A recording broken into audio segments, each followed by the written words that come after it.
The point is how much amount of vibration is coming from the engine to the seat or onto the foot peg or onto the handlebar. That's what it affects the rider.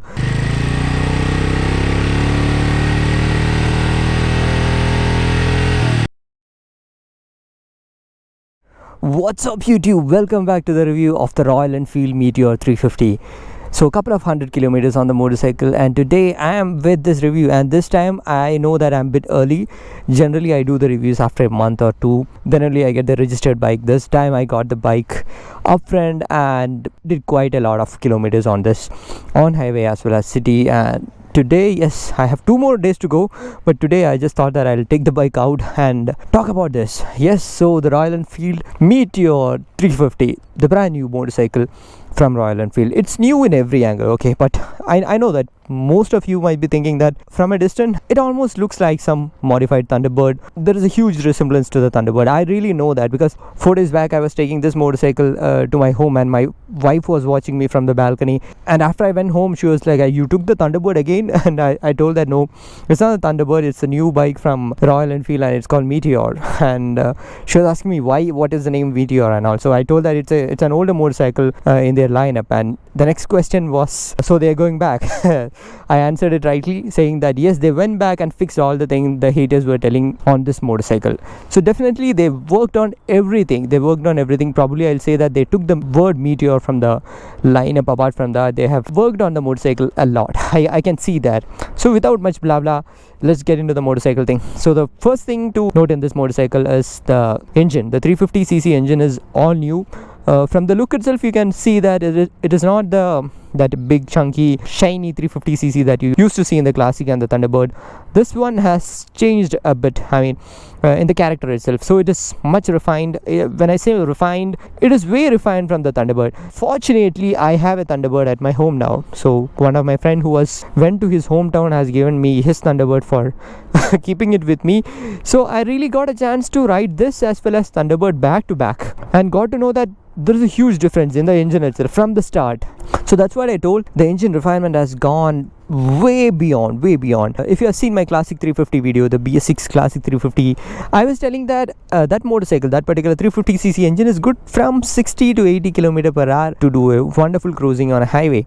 But I'll say that the economy on this motorcycle in the 5th gear is 90 km per hour, and I was doing something like 100 kilometers some time back ago. So it's quite easy to take on to the higher revs. There is very less amount of vibrations from this motorcycle. So let me clear you few doubts up front, okay? I'll tell you one thing. This is not an electric motor to give you absolutely zero vibration. It's an engine, so it does vibrate a bit. The point is how much amount of vibration is coming from the engine to the seat or onto the foot peg or onto the handlebar. That's what it affects the rider. So it does vibrate, the engine vibrates. You can't do anything. It's a single cylinder, or it should be a 4-cylinder or something to give you that kind of a refinement. And I've done one test also, the Chai Cup challenge, which people have done on the Interceptor 6. Just go see that clip and come back.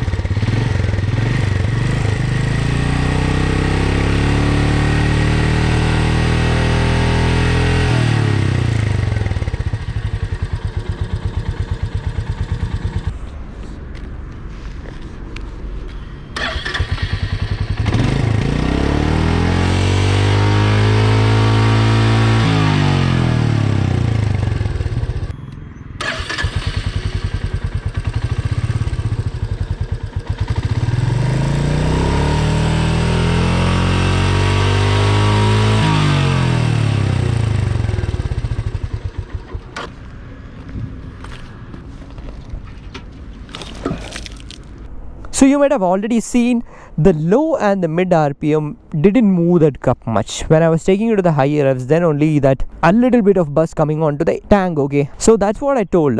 If I do the same thing on the Thunderbird, which is there at my home, probably that glass would have moved way below the RPMs. That's what I told. The new engine has gone way brilliant in terms of refinement, and comfort is so good. The seat and the ergonomics is almost similar to the Thunderbird. So before that, I'll just walk you through everything when I'm just talking about the engine. So the new alloys, I ran into a few potholes here on road thanks to Bangalore roads. Surprisingly, it didn't the alloys didn't broke till now.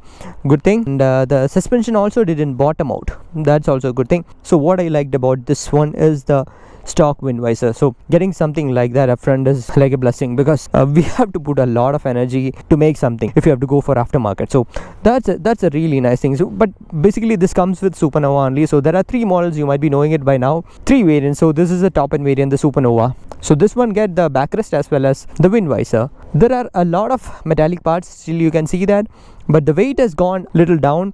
So comparing with the Thunderbird, the steering has been improved a lot. Even though the weight I think reduced by 9 kg or 10 kg, I feel much more better than the 9 kgs. So coming on to the tail section, it looks like a very classic motorcycle from 1980s or something. It looks nice. I mean, it stays different. I don't have any complaints on that, because as far as it is looking good, I don't have any complaints on that.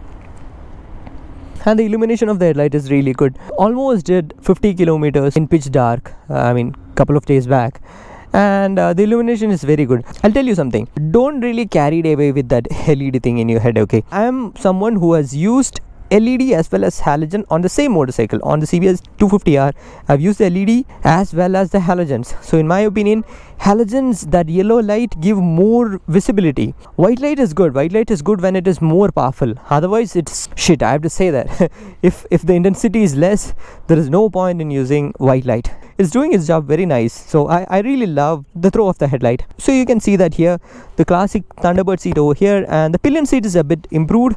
It is not that narrow. If I'm not wrong, the previous Thunderbird had a bit narrow seat, and you get the backrest also in this one. But let's get into the rider seat. So when you get down the motorcycle, like, it's not a tall motorcycle, completely planted foot on both sides, and the ergonomics are really nice. It's a proper cruiser. You can keep your leg as if you're sitting on the chair when you're riding. Your arms are properly resting, and the steering is nice. The handlebar is not too far or not way close to the rider. Switches and the dial and everything that you see on here is very new. If I have to walk you through all the switches, this is the engine kill switch. So this is a very new thing that I see in this segment. This is a caution lamp switch, and on this side you have the headlight and the pass, just like the switch, and the indicator horn, and there is an I button here. This is the info button. So with this info button, you'll be able to switch through the trip details on the dial. I find it very useful because whatever motorcycles I've used, it is very difficult to change the trip meters and everything by pressing over here. So it's a nice thing to keep it over here, so that whenever you want to see all the trip meters and go through the odometer, it's better to have the switches here. And when we look into the dial, all new dial, where this is the speedometer. Unfortunately, there is no tachometer. I see that missing on this one. And you have the time, the gear position indicator, the trip meter, and when you press it over here, that thing changes, trip A, trip B. So 2 trip meters, very basic. And this thing what you see over here is not just the time, so it shows the time, and it is used for navigation also. So with the Royal Enfield app, you can use it for navigation, or you can view the time. That's all. Let's see the pillion seat. So when we sit on the pillion seat, this also feels nice. 2 updates which I really love to see on this pillion seat is that this backrest is good. Okay, thank you Royal Enfield for bringing that stock. But I feel that this backrest is eating a bit of a butt space.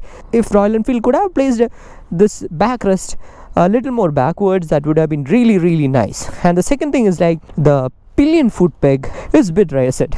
I don't say that the pillion is sitting sporty and all, but having the pillion footed somewhere over here would have given the pillion much comfortable feel. So let's go for a ride. So I didn't make you hear the exhaust sound. If you ask me, it still has that thumb feel in the classic 350 of the standard. The thumb just gives some amount of vibration to the rider, which gives you a feel. So the thumb is there now, but you won't get that feel. That's what I told. It's more refined.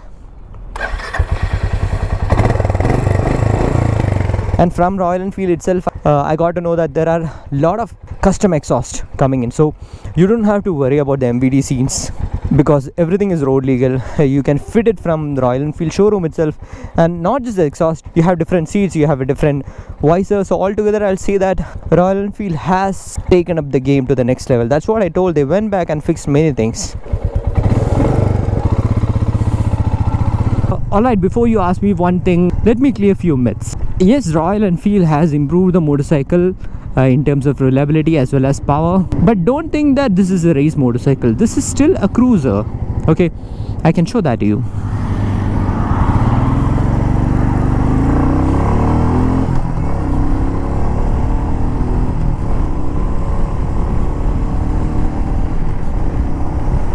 It's really a cruiser. It is not meant for that high speed racing and all. I really didn't talk about the power delivery. In my opinion, compared to the BS4 version and all, the low end torque has taken a bit of a dip, but the top end has improved. So what I meant by is that when you whack open the throttle, especially in the lower speeds and all, in the previous versions you will get that rear wheel spin and all, but in this one it is much more linear, it is much more predictable. But when it comes to the top end, I believe that I've done a 115 top end on the Thunderbird, but on this one you can easily get a 120, but it's stuck at 120. Basically the fourth gear will take you to the 120 easily, and the fifth gear is like, okay, I'll just carry it forward. So the fifth gear doesn't contribute anything to speeds, that's what I have to say. So it's better not to have 6 gears, because I really don't see a need for the 6th gear, because 5th gear itself is cruising. And the most comfortable speed on this motorcycle is 90 km/h, wherein the motorcycle itself will show that it is running on the eco mode. Eco mode means economy mode, which gives you more mileage. So coming to the ownership of this motorcycle, likewise I told, there are 3 models, and these are the on-road cost of these models in Bangalore, which I feel is a very good deal when you compare with other cruise motorcycles. Anyway, I'm getting the Highness 350 in 2 days. I'll do the comparison after that, but right now I feel that yes, the pricing is like very aggressive. And another thing when you consider the ownership is that, so the service interval is just like other Enfields, like once in 5,000 kilometers or 6 months, and I'm expecting a service cost of something like 3,000, just like any other Enfield. And Royal Enfield claims 36 km per liter mileage from this motorcycle, and yeah, something from 30 to 36 is also a nice deal, considering the speeds on this motorcycle. And the tank is 15 liters, so it has a decent tank range also. So this is what I told. I started loving filtering on this motorcycle, I mean the Royal Enfield, because the previous Enfields were a bit heavier for me. So this has really made that filtering much easy. That's what I told. Even though it lost just 9 kgs, but the front feels a bit more agile, and the fit and finish on this motorcycle is like really nice. It really feels premium on this motorcycle. Okay, look into this dial and all, you almost feel like you are looking onto a car dial and all.